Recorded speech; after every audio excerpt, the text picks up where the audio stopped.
is Kristopher Hite, and I'm recording this as the president of the Virginia Tech AAUP Chapter. Um, I'm also a regular person. It's Saturday, March 14th, 2026. I'm gearing up to go today to the pancake breakfast in the Ruritan's Club at Bowler. That's just what I'm doing personally. But before I go, I wanted to try to get this out publicly available, and that is today, March 14th, Governor Spanberger and a small handful of senators and House of Representatives reps are going to meet in Richmond and hammer out the final details of this collective bargaining bill. And why am I making this recording about this? Well, me and my colleagues, we are being excluded or potentially being excluded from this bill as higher ed workers. And there have been university presidents around the Commonwealth that have lobbied the state legislature to exclude us, higher ed workers, from this collective bargaining bill. So this bill will repeal um, basically the prohibition on collective bargaining that's been in place since 1946 as part of a Jim Crow era set of laws banning collective bargaining by state employees. The history of that's pretty shameful. And as we gain our rights back to collectively bargain, I want to point out why, as a contingent faculty member, it's so important for the staff, the graduate students, and all faculty to be included in this bill, not excluded. And so I'm going to talk from my perspective here for a second. And I'm going to use data that's compiled by the American Association of University Professors, my professional organization, and also, you know, arguably the union for university professors. So what am I showing you here? It's at my home institution, Virginia Polytechnic Institute and State University, which is commonly known as Virginia Tech, right? This is a breakdown from the year 2018. Here we've got the number of full-time tenure track faculty. Oops. Here I want to drill down and pull up Virginia Polytechnic.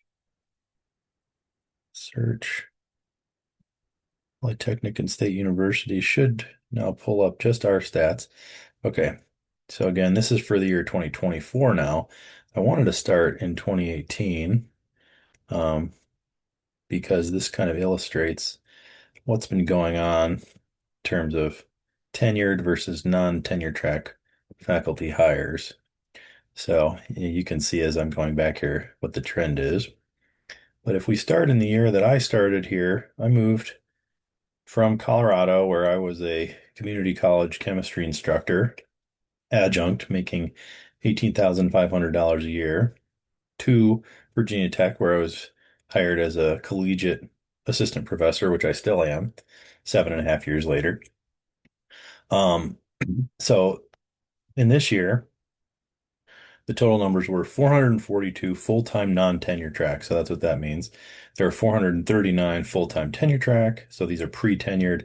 And then the full-time tenured population at Virginia Tech was 1,057. And then here we've got a large number of graduate assistants, right? So this is totaled into the number of human beings teaching at Virginia Tech in this year.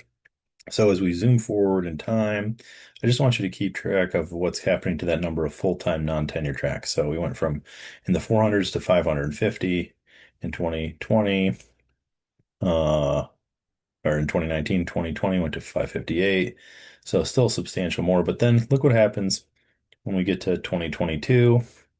We have a major jump, 623 on full-time non-tenure track, 428 full-time tenure track. So these are pre-tenured, about the same number of full-time tenured.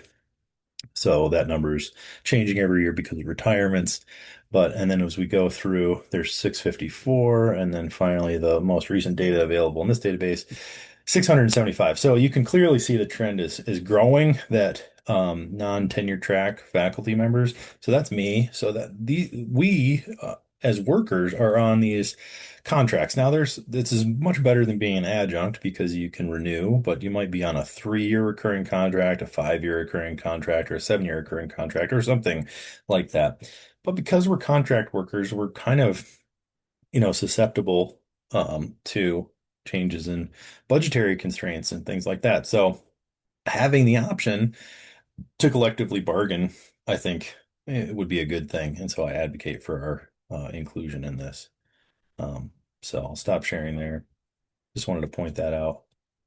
If you're listening, Governor Spanberger and representatives, please keep us higher ed workers, staff, all faculty, graduate students in the collective bargaining bill. Please. Thank you.